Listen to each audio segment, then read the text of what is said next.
Hello friends, welcome to my channel ધમુઝ vlog. આજે આપણે બનાવીશું રસાવાળા મગનું શાક.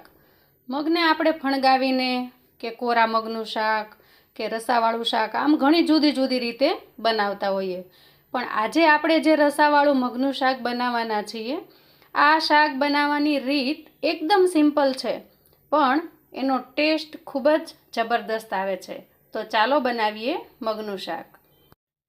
શાક બનાવવા માટે મેં નાની વાટકી જેટલા મગ રાત્રે પલાળી લીધા છે. થોડું લસણ ફોલી લીધું છે. એક નાનું ટમેટું સુધારી લીધું છે. થોડી લસણની ચટણી, થોડાક લીમડાના પાન, મીઠા લીમડાના, અને લસણની થોડીક કળીઓ છે એને ઝીણા ઝીણા કટકા કરી લીધા છે. આવી રીતે થોડા જ સિમ્પલ મસાલાની અંદર આપણે સુપર ટેસ્ટી શાક આજે બનાવવાના છીએ. પલાળેલા મગને સારા પાણીથી ધોઈ લઈ અને ગેસ ચાલુ કરીને કુકરને ગેસ પર મૂકી 1 ચમચા જેટલું તેલ લેવાનું છે. આ શાકની અંદર તેલનું પ્રમાણ સાવ જ ઓછું હોય છે. પછી એમાં રાઈ 1 ચમચી જેટલી રાઈ નાખવાની છે અને અડધી ચમચી જેટલું જીરું નાખી દેવાનું છે. અને વઘાર જ્યારે કકડી જાય, રાઈ જ્યારે ફૂટવાનો અવાજ આવે ત્યારે એમાં લસણની કળીઓ આપણે એડ કરી દેવાની છે. આ નાની નાની લસણની કળીઓથી ટેસ્ટ ખૂબ જ સરસ આવે છે. પછી એમાં મીઠા લીમડાના 4-5 પાંદડા, થોડીક આ લસણની લાલ મરચાંની પેસ્ટ અને સમારેલું ટમેટું છે એડ કરી દેવાનું છે અને ગેસને આપણે ધીમો કરી લેવાનો છે. આ બધી જ વસ્તુને સારી રીતે આપણે મિક્સ કરી લેશું, જેથી આ મસાલો સારી રીતે ચડી જાય.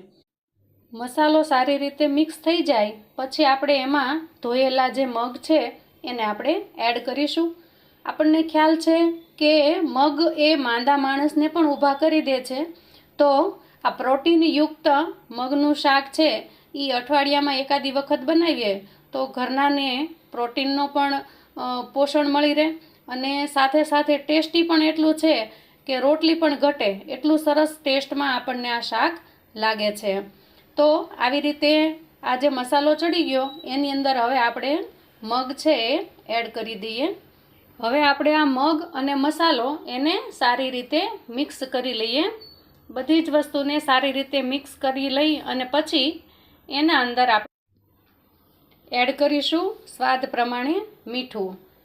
હું અહીંયા 1 ચમચી જેટલું લઉં છું. દરેકના ઘરની રીત અલગ હોય, તો જે પ્રમાણે તમે નાખતા હોય એ પ્રમાણે એના અંદર મીઠું એડ કરી દેવાનું છે. પછી આપણે એમાં એડ કરીશું અડધી ચમચી જેટલી હળદર, 1 મોટી ચમચી જેટલું ધાણા જીરું અને સ્વાદ પ્રમાણે ગોળ. હું મારા બધા જ શાકમાં થોડો ગોળ એડ એટલા માટે કરું છું કે ખટાશ હોય એને આપણે બેલેન્સ કરી શકીએ અને ખૂબ ટેસ્ટમાં પણ સારું લાગે છે. પછી બધી જ વસ્તુને મિક્સ કરી દેવાનું છે. સારી રીતે મસાલો ચડી જાય પછી મિક્સ કરવાથી શાક છે એનો ટેસ્ટ પણ ખૂબ સારો આવે છે. પછી એના અંદર આપણે મગથી ડબલ, એટલે કે મગ હોય એના કરતાં ડબલ મેં અહીંયા 1 ગ્લાસ જેટલું પાણી એમાં નાખ્યું છે. અને જો એમ લાગે કે નાના ચડ્યા પછી રસો બરાબર નહીં રહે તો થોડું એમાં પાણી એડ કરી દેવું. ત્યારબાદ કુકરના ઢાંકણને ઢાંકી અને ગેસની ફ્લેમ છે એ મીડિયમ પર રાખી અને આપણે એને 3 સીટી વગાડી લઈએ તો સરસ મજાનું તૈયાર થઈ જાય છે અહીંયા રસાવાળા મગનું શાક. તમે જુઓ છો એ ખૂબ જ સરસ અને ટેસ્ટી આ શાક બન્યું છે. મારું કામ છે તમને ખૂબ જ સિમ્પલ પણ ખૂબ જ સ્વાદિષ્ટ એવી સરસ મજાની રેસીપી બતાવવાનું. જો તમે મારા વિડીયો જોતા હો અને વિડીયો ગમતા હોય તો પ્લીઝ લાઈક અને શેર કરજો અને મને સપોર્ટ કરવા માટે મારી ચેનલને સબસ્ક્રાઈબ કરજો. મિત્રો, સબસ્ક્રાઈબ કરવું બિલકુલ ફ્રી છે, તો સબસ્ક્રાઈબ કરો અને મને સપોર્ટ કરો. વિડીયો પૂરો જોવા માટે થેન્ક યુ સો મચ.